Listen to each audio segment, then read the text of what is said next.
Dans une petite ville nichée au creux des montagnes, vivait une jeune femme nommée Hawa. Connue pour son esprit vif et son cœur généreux, elle avait toujours rêvé de devenir médecin. Mais dans cette ville isolée, les ressources étaient limitées et les obstacles semblaient insurmontables. Pourtant, Hawa refusait de laisser ses rêves s'éteindre. Ses parents, modestes cultivateurs, n'avaient pas les moyens de financer des études universitaires coûteuses.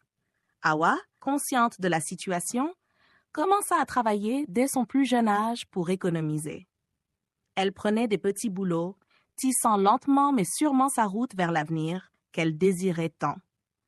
Les gens du village murmuraient qu'elle était folle, qu'une femme de sa condition n'avait aucune chance de réussir dans un monde si compétitif.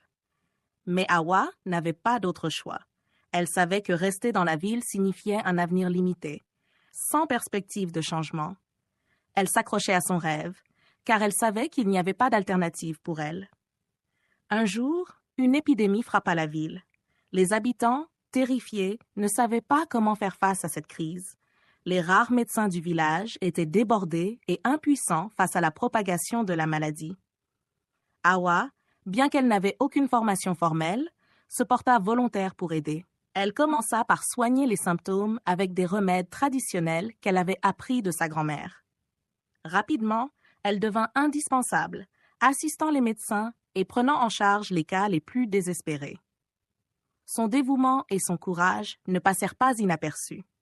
Un des médecins, impressionné par son intelligence et son sang-froid, lui proposa de l'aider à poursuivre ses études en médecine. Il voyait en elle un potentiel rare, forgé par la nécessité et la résilience.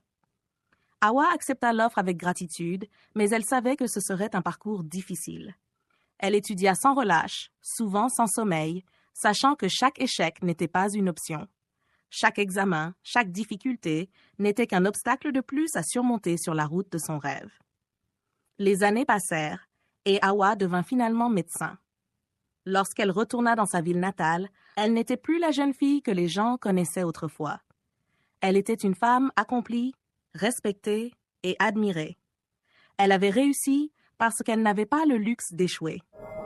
Les coups de la vie, elle les avait déjà ressentis bien avant de réaliser son rêve. Mais c'est précisément ces coups qui l'avaient poussée à aller au-delà de ses limites. Hawa savait que seule une personne qui n'a pas d'autre choix que de réussir peut véritablement connaître la réussite. Et elle en était la preuve vivante. Cette histoire illustre comment la nécessité et les épreuves peuvent devenir des forces motrices pour ceux qui n'ont pas d'autre choix que de persévérer et de réussir.